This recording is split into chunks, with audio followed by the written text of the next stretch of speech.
back! It's another episode of Gifted Talkers. I am back from New York. I am your host, the Jersey Jackass, ETCW World Heavyweight Champion. I already said the Jersey Jackass. What is your name?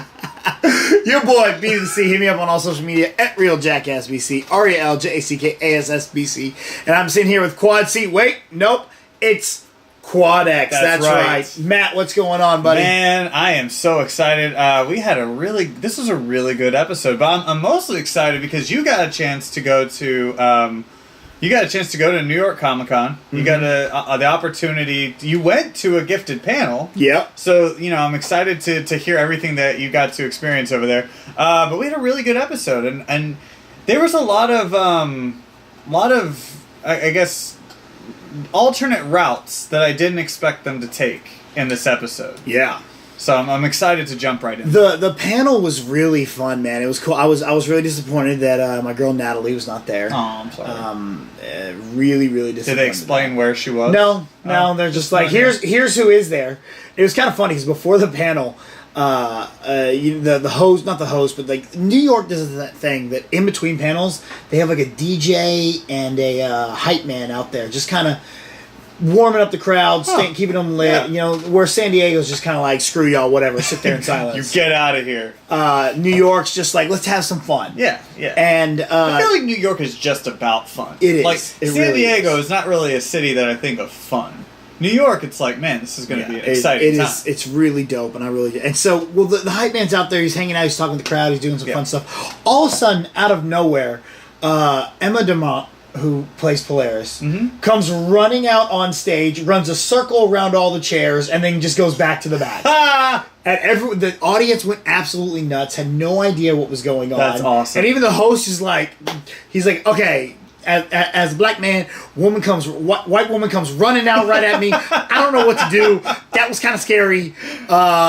Okay. That's pretty great. Because she was running with a purpose. I love it. That's so damn funny.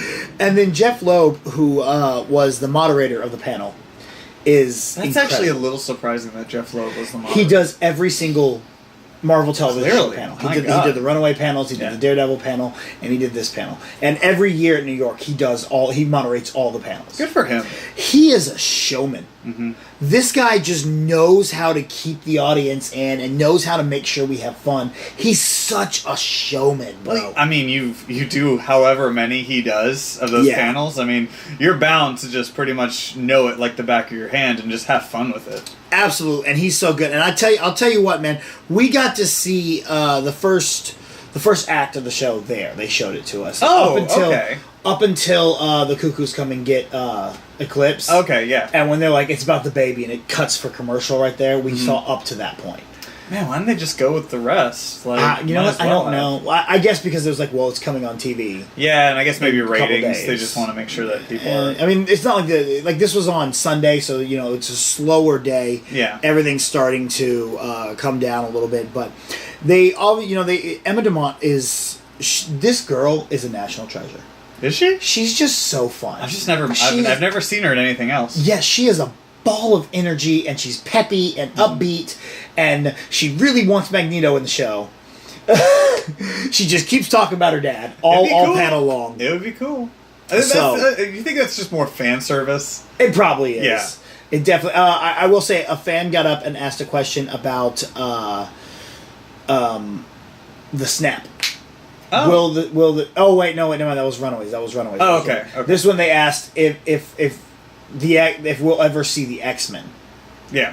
And I feel like it's an obvious question. To which their response are, you are seeing the X-Men. Like, as in they are. These are the X-Men. Got it. So, and it was cool. That's a good way of looking at it. Yeah. Because, I mean, they do kind of feel like they have, like, that X-Men flair to them. Yeah. But more of a grungy, like, not necessarily all wear leotards sort of deal. Exactly. So, but during this Q&A portion, I got to get up, and I went and asked them a question, Matt. Oh. That's pretty ballsy of you. Yeah, and I asked them pretty good questions. I think you're going to run into it. Let's go ahead, cut over to the clip, and let's take a look at it. All right. Hello. Hi, I run a gifted after show called Gifted Talkers, which you can find on Cinelinx on Wednesdays. Cool. Okay, awesome. And my co-host couldn't be here, but he's a big fan of Blink. And in season 1, when she was trying to learn to train, her happy thought was a warm jelly donut. And I think he would want me to ask you, is it still a warm jelly donut? And are you ever going to get that donut? I ate a dozen of those donuts. And, now it's just the dog. It's our dog Zingo. She thinks of Zingo when she makes it happen. No, in all realness, she has developed her powers enough that she doesn't need to focus so hard on opening a portal. Like before it was fleeting, before it only came when she was, in danger or when she was escaping something, and now she's able to control it a little bit more. Because she already ate the donuts. Yeah. So we have very little time left. So, the warm jelly donut. I can't believe you asked that question, and I love it. I love you for doing that. That was amazing. I could not, man. I could not ask it just for you. I love her. She's amazing, and I love that answer. Yes. Oh, she's like, well, she already had like several donuts, and exactly. She's learned her powers, and now it's just the dog, and now she's got all this abilities, and she knows how to control it because she ate the donut. Like, Jamie Chung was. I love Jamie Chung. Super sweet as well. Jamie Chung is amazing, and man, it was just a great really answer. I'm glad I got to go. To I am panel. so glad you got to go to that panel. You got to ask that question. Yeah. Because I was going to leave and come home on Sunday, but then I was just like, no, wait a minute, I got to see The Gifted. I feel like my life is complete. I'm good now. Well, since your life is complete, let's... okay, see you later. Guys, it's been great. See y'all. That's it. Let's go ahead and jump into the episode here. We had a nice little flashback. Yeah. We get to meet Eclipse's pops. So this is what I talked about, I think, in the last episode, how I really wanted to see more of him being in the cartel and showing that kind of savage side to Eclipse.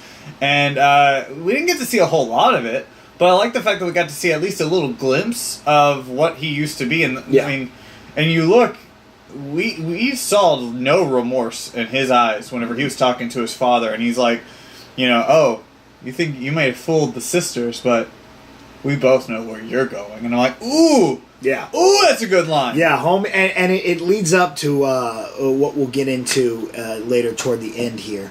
But like his look into fatherhood and how he's going to react and all that. So I do really like the juxtaposition there of him being a father and not necessarily abandoning his kid, not really his choice to not be around the kid. Whereas his father, made the choice. Mm-hmm. But still, he's still kind of seeing it that way. If he's like, I'm not here for my daughter. Yeah, well, I mean, he even says, like, a real man stays for his kid, or, as a father, he doesn't leave.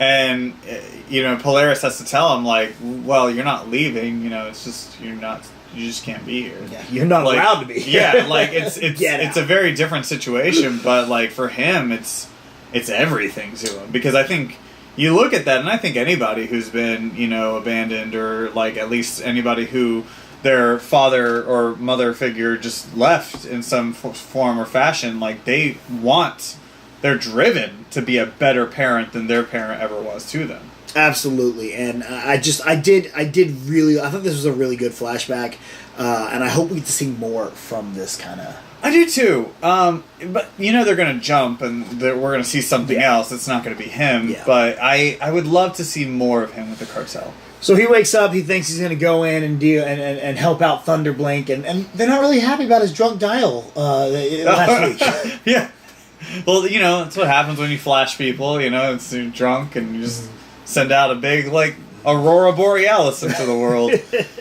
Which, I kind of figured, maybe there might be something, and I'm glad that they used it and said, it was all over the news and that sort of thing. I didn't think it would have the ripple effect that it did. Oh, yeah, it had an effect. Yeah, and especially whenever you look at, how Turner was like, I know everything. I know how this happened, And I kind of thought it was just a sweet moment that happened in the last episode. I didn't realize that, it's going to have this effect, and it's going to push the story even. Yeah. So. Well, this whole episode was really revolving around that one action, that one moment, and I do appreciate that they used that. Yeah. You know, it wasn't just a one-off, like, this is just one thing for, you know, Polaris to see, and that's their moment, whatever.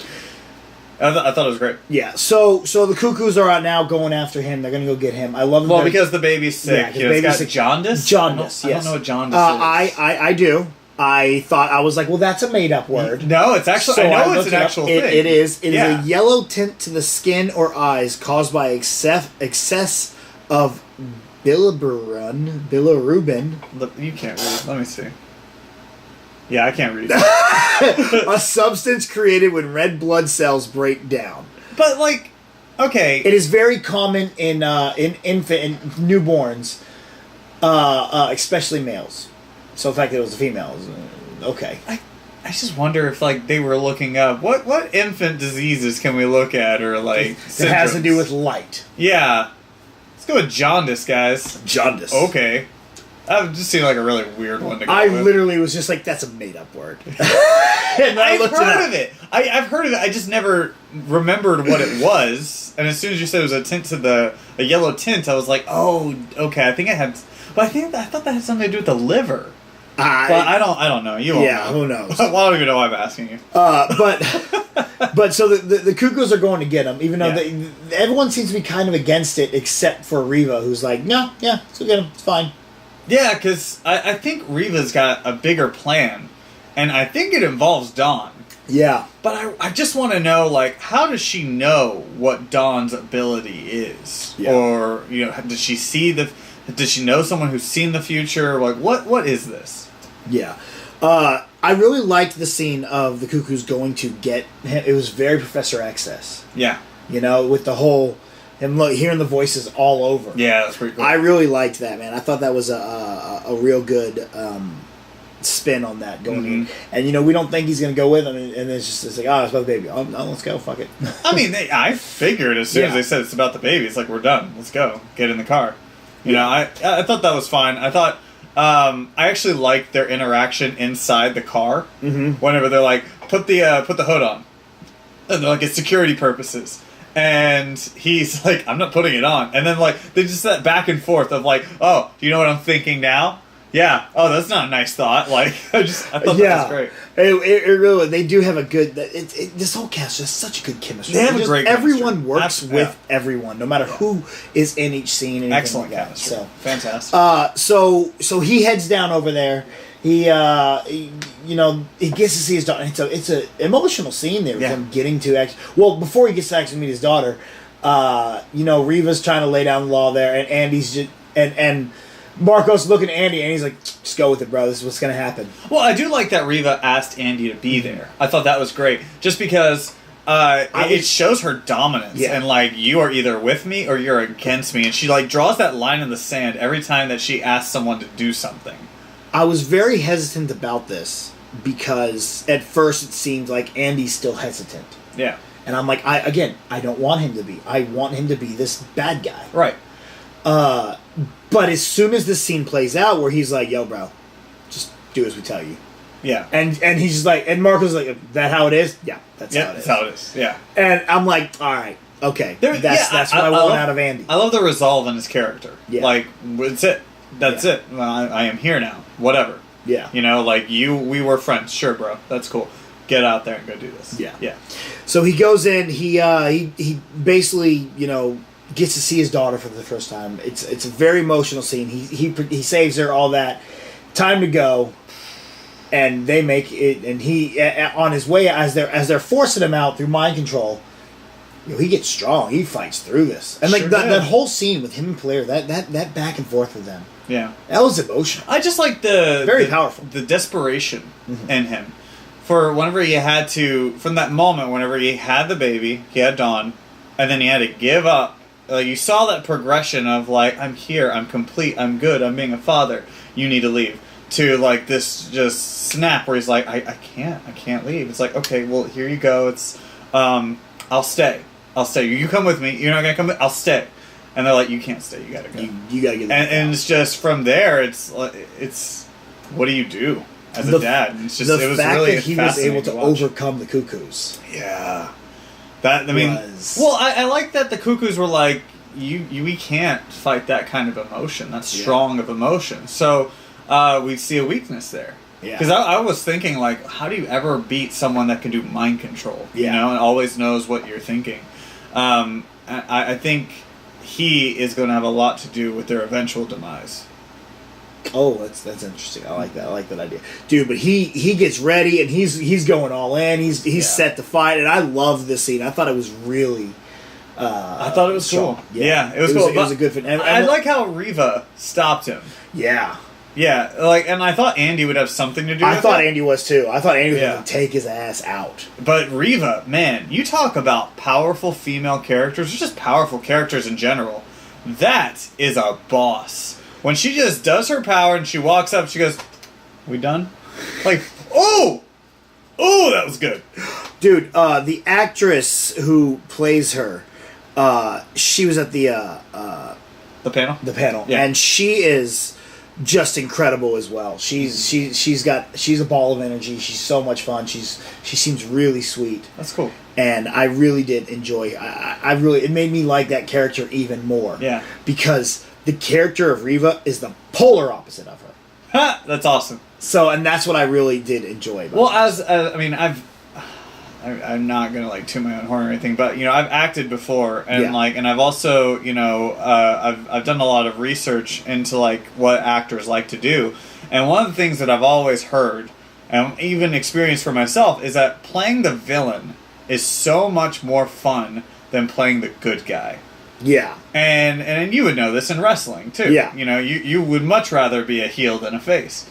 So for her, like, I think for her, this is her playground. Yeah. She's like, oh, well, I'm a bubbly personality, whatever. How do I put that on screen? I don't have to. I get to be a boss. Yeah. I get to be a badass. Yeah, and Grace Byers is just, she's an A1 talent. And it's so fun to see her do She's an A1 talent that, like, just really dropped on us out of nowhere. Yeah. She did Empire. Now she does Gifted. Like, her career is going to skyrocket. Oh, yeah. She's just incredible. All right, so jumping over to our next storyline, Dad is going to go get some stuff from Shatter. Yeah. I miss Shatter. I hate that we keep name dropping Shatter. Not name drop. And we don't ever get to see it. I wonder if the actor's like, I'm good. I don't want to put that makeup on. I don't really want to do this. For the 3 minutes of screen time you're in. Yeah. All of the arcs in this episode, I kind of had the most problem. I had the most problem with this story arc. It just seems so random that Mom would be like, talk to your daughter. Go, take her with you. Just go. Yeah. Like, do some bonding. Because Mom's always like, I don't want her out there. I don't want anything about Yeah. And Ashley, no, go ahead, take her. Go ahead, it's good. Yeah. Now, I get it. It works because of the aspect of Mom is going crazy right now. Yeah. So she's not really all up there. Right. So it plays to that aspect, but we needed a reason to get them to go together and stuff. We needed a reason for her to find out he has powers. Yeah. And then I do like that moment where his powers start to like manifest and he's just destroying everything. But I think we needed a moment for Mom to be involved. Yeah. Because it could have just been, me and Lauren are going to get it. But then Mom's not involved. We have to have something from Mom. And I think it's just strange because in the previous episode it was like, oh, Daddy's little girl. Yeah. And there was that condescension about that. Yeah. And in this episode she's encouraging them to hang out together again. So it's just a little odd and a little conflicting. But I think my biggest problem with this, though, was after, his powers manifest and, she witnesses the car crash, all that, that suddenly it's like, okay, I think this is a mutant accident, so we need to call the cops and tell them to send over the mutants and stuff. And then Turner, who's working with the cops at this time because... Also, strange 180 from the previous episode. Oh, out of nowhere. I'm not going to do this anymore. Oh, wait, no, I'm going to the cops. I'm not even talking. My wife's not even talking to me. That's how far this is already Such a weird switch. Again, I think this is one of those, we have a limited number of episodes. Yeah. Something probably got lost on the editing floor It must have, but I wanted to see something. Yeah. Give us a reason why. Like, maybe he's looking on the news and he sees the, light show that happened that night before and it's like, okay, honey, I gotta go or something like that, and maybe they were hanging out on the couch together. Something like that. That's like 2 minutes, and we got it. We're good. Yeah. You know, but either way, so he's over at the cops, and then he gets the call, and then, you know, they're leading. Before he goes lead, dude, I want to say, dude, you know, I want to not like Turner. Yeah. I want to go, you're the bad guy, and I don't like you. I don't have a reason to hate him. But to me, he's just so charming. He's a charming guy. When he's talking to that cop, and the cop's like, look, dude, you're not seeing the sergeant, and he goes off on his little spiel there. Yeah. And I was like, I don't like this guy. Dude. The thing is, I want to not like you because you're a human, but I like. I think the problem is that it's just bad casting because you had Kobe Bell, and Kobe Bell is like one of the most charming guys ever. Like, I love Kobe Bell. I loved him in the game. I loved him in Burn Notice. Like, just everything I see Kobe Bell, I'm like, yeah, I'm in. You're my guy. Like, I'm so in for that. But. You know, I just hate the continuity of it. And I know, obviously, you know, the banner is continuity, schmontinuity. Yeah. But there's a point where it's just ridiculous. Yeah. And in this episode, it hit that moment because you've got Dad and Lauren running away. Yeah. So they're off, you know, running over to get a car. Suddenly, the cops show up, and Turner's already there, and he just walks up, and he sees those two drive off. Really? He's walking, okay? These two are running. Find a car. Well, I think they were hiding because they were ducked down in that room, so they were hiding over there while most is going on. It just seems just so odd that suddenly, like, it was very just coincidental. Finds it, you know? Yeah. I don't know. Just how fast did all of that my happen? problem with that scene is, and again, I love anything that Natalie Allen is, because and then like and we'll get into it, but when she just starts crying, talking to Dad about how she didn't tell. Yeah, this girl, she's a star. She's got something. Yeah, and she's gonna have a hell of a career. But I like how like the crash happens, and immediately someone's like, "They're mutants!" Yeah, like you just hear it. You hear it from off screen, and you're like, wait a minute. You just see a wreck and you're like, they're mutants! Yeah! It makes no sense! Like, is that the new cat call for construction workers? Like, they're mutants! What's up? Get over here! You're mutants! What? I mean, at least when they investigated, I'm like, okay, now's the moment where you can be like, bro, I think this is mutants. Yeah. Not just, there's a car wreck. They're mutants! Only mutants can wreck cars! That's not true. I've been in plenty of wrecks. You have been in plenty of wrecks. Yeah, very true. We are both not mutants. No, not that we know of. Yeah, that we know of. There we go. We don't know for sure. What age does your powers manifest? Dad's manifests very late, so I think we're fine. So they do get away. Turner, the sergeant figures out who Turner is. Yeah, and he's shutting him down. Yeah, but you see that other cop that kind of has a moment like, you know, this guy knows what he's doing. So I think I'll get more of that in the predictions, but I think that's gonna kind of weave into something else, and then we get Dad actually explaining and talking to Lauren about the issues, about him being a mutant. So, what are your thoughts here on the whole of Lauren having to deal with the boy and telling her dad about the story and whatnot? I kind of thought it was weird that it was a bully. Yeah. Bully. Whenever she said that he tried to bully me, tried to grab me, bully. I thought it was a boy tried to grab me. Oh, I thought she said a bully tried to grab me. I could have been wrong. Okay, but either way, I thought it was a good story. I thought it was a good reason why she couldn't say anything. Yeah. Because, her dad prosecuted mutants.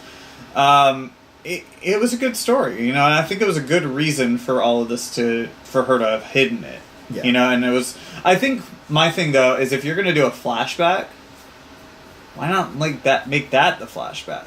That would have been a good one to have, because then we have at the same time we needed the one with, we did, to juxtapose the ending here. We did, but honestly you could have had that in the next episode, and I don't think it would have mattered much. Well, no, because I think you needed it for that emotional connection with his daughter. Yeah. There. It would have been good to have a reference point. Yeah, I agree. Previously, the first we ever saw of Natalie Allen's powers, or Lauren's powers, was when she was helping out her brother in, the locker room. But you don't... one thing they do with the flashbacks is they don't like immediately. They don't directly reference it. It's very obscure how. Yeah. So if they were to be like, yeah, this happened, even though we saw it as a flashback. Yeah. That's not something they kind of do. Yeah. Like, old Arrow episodes, things would happen in the flashback that they would immediately be talking about in the present. Yeah. It's like, well, when I was on the island, what happened when you were on the island? What? Hold up. That's not natural. Yeah, you're right. You're right in that instance. I just think as an audience it would have been great to see. But I thought it was a good reason for her powers to just manifest and for her just not saying anything about it. All right, so next storyline, we get to meet the real underground. Before we move on to that, I thought it was fascinating that they just up and decided to tell Mom about the powers. I liked it. I did too. And I was gonna put it. It was almost. I have it down in my negatives. It was almost gonna be negative because I thought they were gonna do that generic storyline where she's like, "Well, why didn't you tell me?" Yeah. And she was mad. It got close. It did. I was like, real close. Really? You've known for 6 months. You could have come to me, but then they were like, "Okay, we're cool. We're family. Yeah, we'll just help each other." I did love that. That was really good. Yeah, I thought that was good. It was a nice twist. Yes. And I like that they're not being predictable. Mm-hmm. Yeah. Very.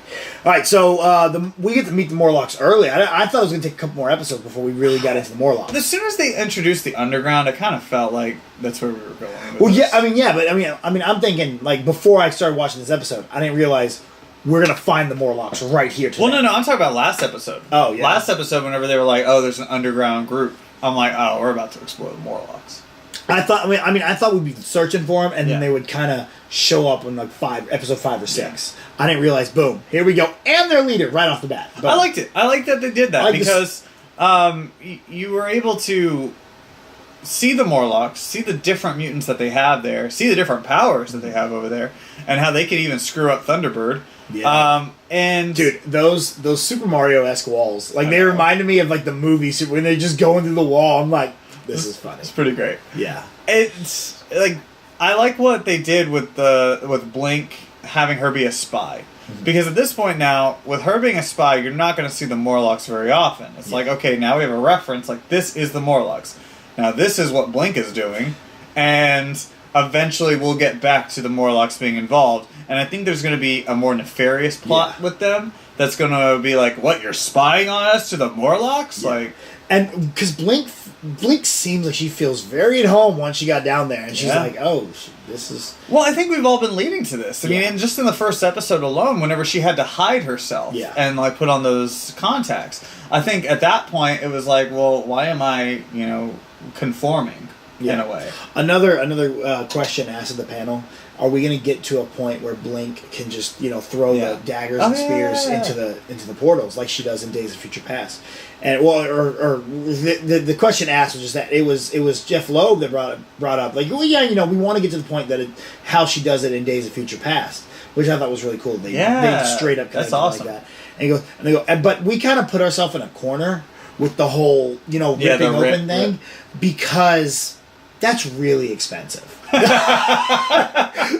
And Blink's just like, that's why we don't have portals anymore. We don't have money to do my portals because it's because I was going to ask that question, like whenever they're like, let's just go, let's just leave. Like, why'd they walk away? Why'd they open up a portal and just walk out? Yeah. They brought it up a lot. They're like, we don't have money for portals, and then they're like we would really like to get to the point that she could just throw them because that's so much cheaper. Yeah.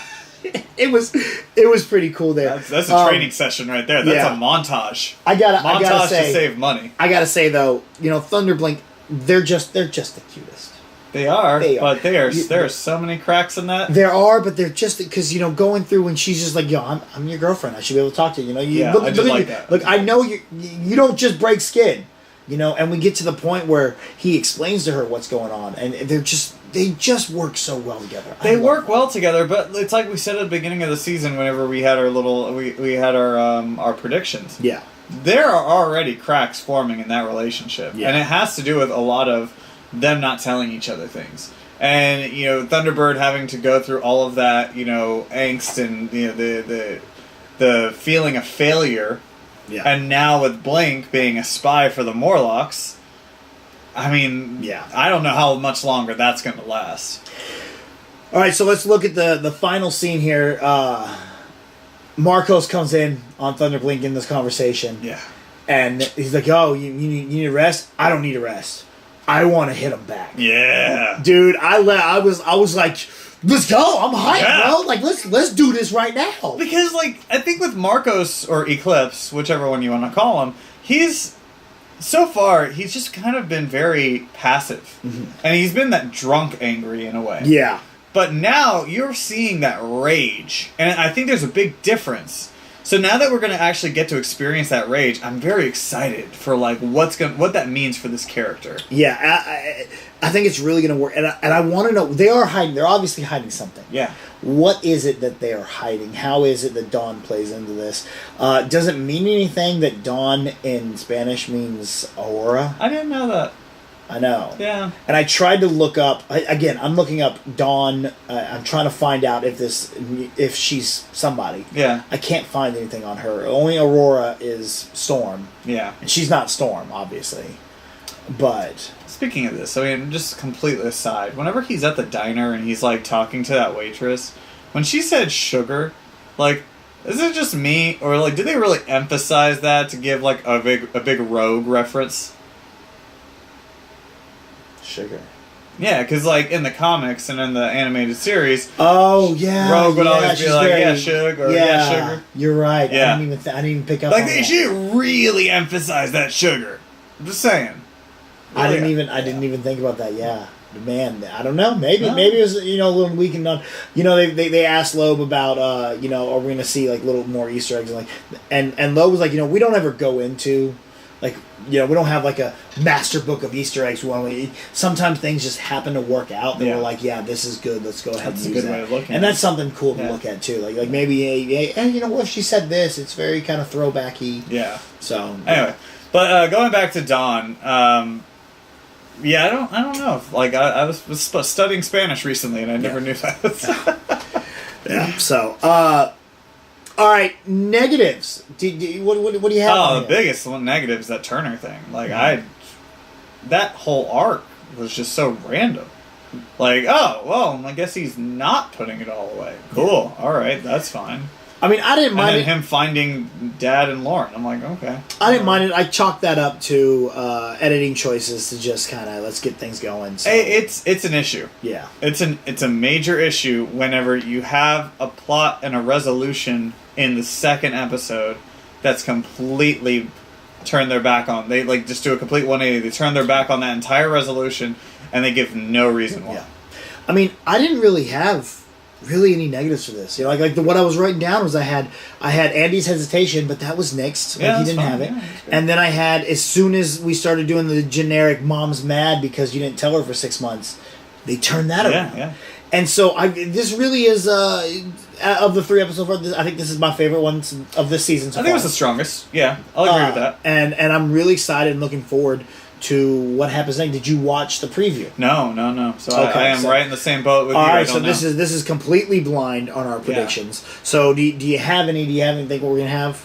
Well, I think you're gonna see the beginnings of them trying to hit them, and I think probably what's going to happen, because you found out that the Morlocks knew something about what the Inner Circle was doing. Honestly, I don't even know to speculate. Yeah. So I think we're going to see a little bit more of that onion being peeled, but I think we're going to see Marcos like doing some crazy things just to get back at them. Yeah. I'm excited to see where they go, and I think we will have some kind of standoff, because we haven't had a big standoff between the Inner Circle and the Underground yet. Yeah. So I think episode 4 is going to be one that we get some action in here. This is a prediction for like farther down the road. Yeah. I think Turner is going to create his own little mutant hunting group. That's exactly what I was going to go with, and I think it's going to start next episode with him and that cop. I agree. I think they're going to start doing their own thing. Mm-hmm. And I think it's going to be really interesting to see. Especially since he keeps telling everybody he's doing private security. Exactly. And for me, for later on, I think this season's going to end with Blink leaving to join the Morlocks. Yeah, that's what I'm kind of thinking too. That seems to be what they're really pushing. I just would wonder if season 3 is going to include the Morlocks a lot, because you can't have, in my opinion, you can't have the Gifted without Jamie Chung. No, yeah. That's what I think. I think the Morlocks will be another storyline, another group that we'll see more often. Yeah. So and I think there'll be I think because like we'll have the inner circle. I think the Morlocks will be the number one adversary in season 3. Ooh, yeah, could be.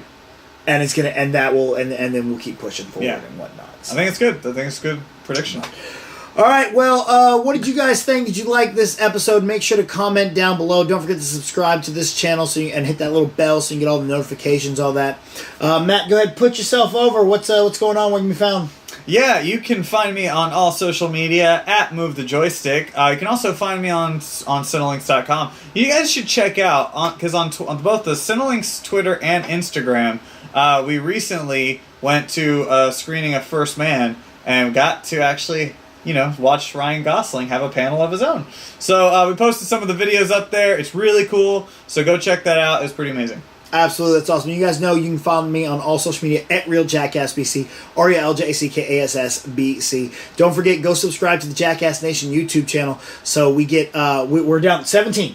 We only have to do 17. We got 3 months to find 17 subscribers, and Matt is going to get his chance at the ETCW World Heavyweight Championship. Gonna win. He's not gonna win. I'm gonna win. He's not gonna win.